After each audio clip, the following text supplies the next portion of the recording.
That book was disgusting, but this book is not disgusting, it just makes me angry. Treat women better.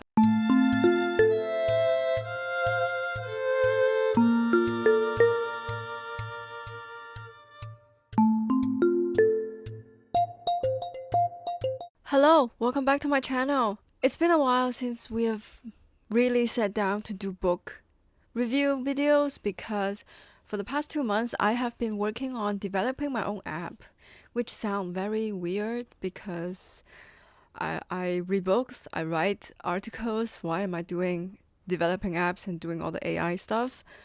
But I'm back, and today we are going to not talk about AI because AI sucks. Today we are going to do some of my favorite stuff, talking about my favorite author of all time, Somerset Maugham. And I did a video a while ago about all his most famous 16 books and what I think of them. But today we have five more. Is it five? Yeah. We have five more of his books that I read recently, and I would like to have a brief talk about them. Hope you like it. Before we start talking about these five books, I want to say that I do not love them all equally. They're not all fictions. There are some non-fictions and travel notes. Some I have extremely mixed feelings of, and some I just like, whatever. But still, I love some of the works here, and I feel like every time the reason that I talked about this before in previous videos, the reason I like Somerset Maugham's work that much is because we all live in chaotic, uncertain times, socially and personally, and I realize every time I am in a mess, I am in a uncertain mode, or the world seems it doesn't make sense to me. Every time I feel that, when I go back to his work, he will bring some certainty to me. Is that, look, there are other messy characters like you, or they do worse than you. We've all been through the same struggles, and so it's not a big deal, because whatever you are getting through, there are other people in the world that are getting through as well. And somehow it always makes me feel better. So let's get started. The first one is it's the first ever novel that Somerset Maugham wrote. So if you know a little bit about his personal life, he was trained as a doctor before, and during his time studying in the hospital, he spent a lot of time in the poor areas of London and delivering babies to accumulate his work time, study hours. Liza of Lambeth, that was the name of the story, was inspired by his true personal experience at that time when he was running around doing calls, delivering babies. And this book makes him famous after a publisher picked it up. That's why he decided that maybe he has more talent being a writer than being a doctor. But I think part of him still likes being a doctor, because he said in his autobiography that at some point in his life he felt like if he cannot continue being a writer, if no one wants to read his work, he can always pick up the practice and be a doctor on a ship and go around the world, so he can still meet new people and go to new places. The story of this book is really simple. There was this place called Lambeth in London. There was this girl called Lisa, who naturally is a very beautiful girl, fall in love with a married man. And that was the beginning of her tragic death. It was really short. I think I finished this in like a couple of hours. Very sharp and short. I was touched by how genuine this book is. Like, you can tell compared to other books that he later wrote, this is the most unfiltered Somerset Maugham's opinion about society, the poor people, and how the society treat women. Because Lisa, I can tell you right now, it's not gonna affect anything.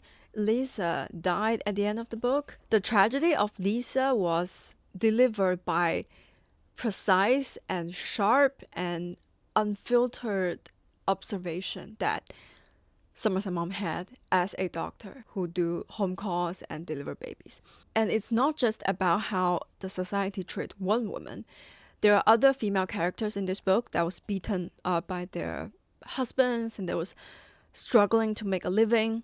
This whole story feels like, to me, it feels more like a documentary.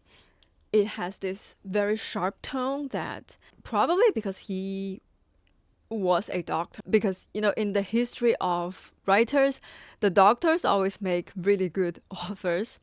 He wrote everything in with, you can tell that he felt deeply sorry for Lisa and all the girls like Lisa, but he didn't exaggerate their difficulty in life. He told us exactly what happened in a cold, sharp tone, which makes this book more moving for me. I read this book after I read all of his other famous work, but I love this book very much, and I think I can tell why he later became such a great author, because of this sharp observation and the love to human beings, humanity in this. So I would definitely, out of 5 stars, I would recommend this book like 4.5. Also, it's really, really short, so you can finish it in like one afternoon. The Merry-Go-Round. I have very mixed feelings about this book. I enjoyed reading it. It's a thick book. I finished it in like a week or something. This, I don't. Okay, this story, let's start with the plot. This story is about the famous main subject of most of Somerset Maugham's fictional work: love, betrayal, relationship, responsibility, and rationality. I There are a few characters in this book. There are a girl, old lady who's rich, but she never got married. There was a romantic young poet that's gonna die, but he found his true love. There was a handsome young rich man who chose the wrong wife. There were a few characters in this book, and they were all described in a very charming manner. So in terms of the plot was about how, you fall in love with him, he doesn't love you, he marries someone else, so you told your friends about it, your friends was trying to set you up with someone else, and you keep gossiping with your friends about how he's doing, and da da da da. The plots were extremely enjoyable to read because it has that gossiping tone that if you read any of Somerset Maugham's work, you would pick up that tone. And I'm sure a lot of you like it, like I do. My biggest problem is, okay, here's the thing. I think I have read like 20 of Somerset Maugham's fictional work. The betrayal, most of them are about betrayal and infidelity. Let's be clear. Most of the time, the betrayal and the infidelity in his novels rarely make me angry. I was just like, oh my god, that's really bad, and just move on. But for some reason, in this book, when one of the female protagonists was driven to death, she committed suicide by a failed marriage and a irresponsible husband. The male protagonist, the irresponsible husband, immediately married someone else, and I felt incredibly angry when the irresponsible ex-husband, I guess, and the person he always loved throughout the whole process of his first marriage, when the two of them went to visit the dead girl's tomb, I was so mad. I almost quit this book. I was already like 20 pages left, but I don't know why. This is the first book ever that made me feel like the plot, it doesn't make any sense, and it agitates me. I've had that kind of similar experience before in a book called The Magician. Not dark romance. It was about like dark magician and how he killed someone by pouring dark magics on her. That book was disgusting, but this book is not disgusting. It just makes me angry. Treat women better. She doesn't deserve to die this way, and she doesn't deserve to have a life like that after she died. I don't know why it makes me extremely mad. Even now, I finished this book a few months ago, but if you're interested in this kind of high society gossip, with a lot of love triangle and a lot of emotions, you should check out this book. I hope you're not as mad as I was. The next one, The Gentleman in the Parlour. This is, I would say this is more like a travel note, although it's not entirely a travel note. So this book was written in 1922 when Somerset Maugham had already been an extremely successful theater writer and a social celebrity. He put everything down and went to have a trip in Southeast Asia. He went to Myanmar and Cambodia, Saigon, and everywhere. This book was written during the time. So it was, why did I say it was half travel note, half fiction? Because each chapter was beginning with what he saw, where he was, and what kind of places he went, what kind of people he met during the trip. But occasionally it would mix up with some of the stories he heard during the trip or some of the things he wrote. He picked up from social talks at dinner, drinks. So it was half, and you can tell he would be like, this is the story I made up when he was sick and when he was stuck in a place waiting to get better. He was really bored, so he made a story and he put it in the next chapter. Amazingly, I like the made-up stories or the fictional part of this book much better than the real travel note, because he was indeed a great storyteller. The way he tell every stories, it was so smooth and it will easily drag you into the atmosphere, the emotions that he wanted to create. Though I later realized some of the stories he wrote here was later picked up in his short story collection. So make your own choice. Then we have, this whole book, it was a huge, like a fake book. This book feels like a violation of privacy, of his privacy. This book's name is called The Writer's Notebook, and the content of this book is exactly as the title suggested. It's pieces and sentences and paragraphs in his notebook. It's actually feel like you are praying on his notebook. In his biography, Maugham himself explained why he wanted to publish this book.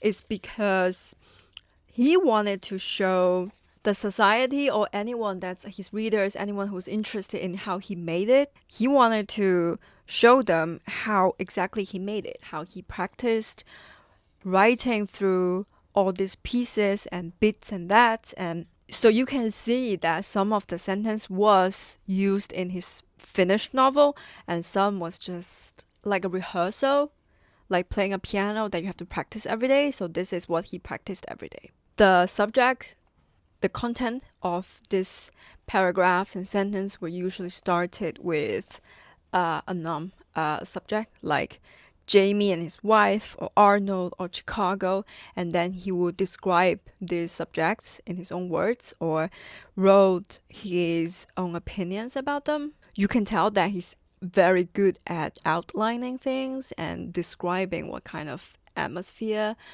environment he was in. Also, he put a lot of his own opinions on it. So, like how he think of all the authors, all the books he wrote, or some of the places he has been. Like when he go to travel, he would meet some very interesting people. Like he would ask a philosopher, what do you think that is? What do you think why 2 + 2 = 4? And he would write these things down. It's like his very personal notebook.